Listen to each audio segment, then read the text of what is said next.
one of the great things to learn as a trainer are movements that we can apply to a wide audience. So with your clients that you're training, whether it's age, body composition, potential mobility restrictions, things that we can break apart and make applicable for everyone. And the kettlebell get-up is a great example of that. In the kettlebell get-up, whether or not we actually use the kettlebell, right, the get-up, the ability to get up and off the floor and perform this even without load is hugely beneficial for people, especially if we're dealing with movement restrictions and the elderly, but also being able to break this down into stages with load. So, in the kettlebell get-up, we have some movement patterns in here. We're going to start with a roll to our elbow. Now, if I have some shoulder mobility issues, this might be as far as I'm going to go.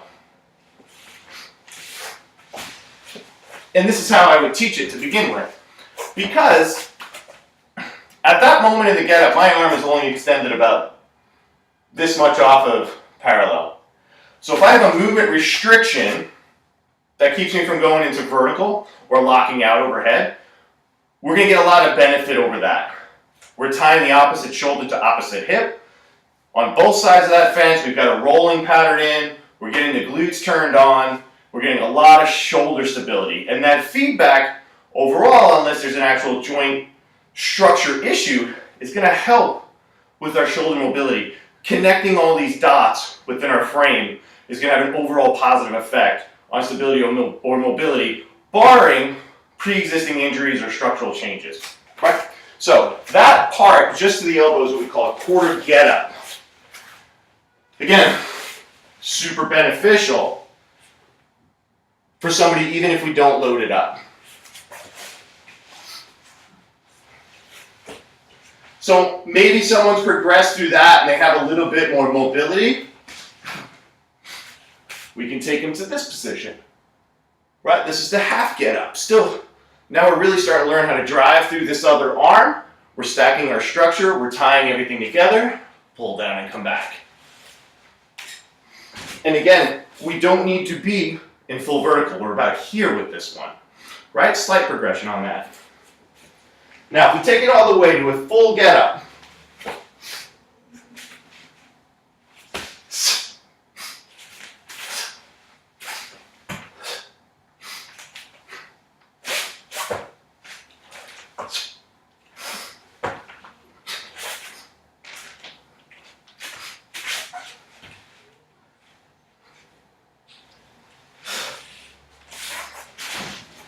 now we've really invested in someone's strength and mobility. The ability to get up and off the floor is huge, not only as we get older, but also in connecting the body together as we start to age, even in our teens, 20s, and our 30s. This isn't a senior citizen only thing that's important. Also, whether loaded or unloaded, but bonus when loaded, you're under tension the whole time. So it's a really good metabolic booster, fat loss tool. So it's got a lot. So some things to think about, maybe applying this to the people you're training. The get-up, the versions of it, you can work with almost anyone. Age, body composition, mobility restrictions in the shoulder or in the hip. You don't have to get them standing. I don't even necessarily show people from standing at the get-go. If you're looking for a fat burner and to improve your mobility, it's great there. Improve your stability. Really start to build some healthy, strong shoulders. It's great. And as you progress, you can really haul some load. Like you can go all the way up to a 48K. I don't necessarily recommend that you have to go that high, but this doesn't just become a movement drill. It becomes a pure strength drill as well. So you're getting so much so much of a bang for your buck out of the get-up.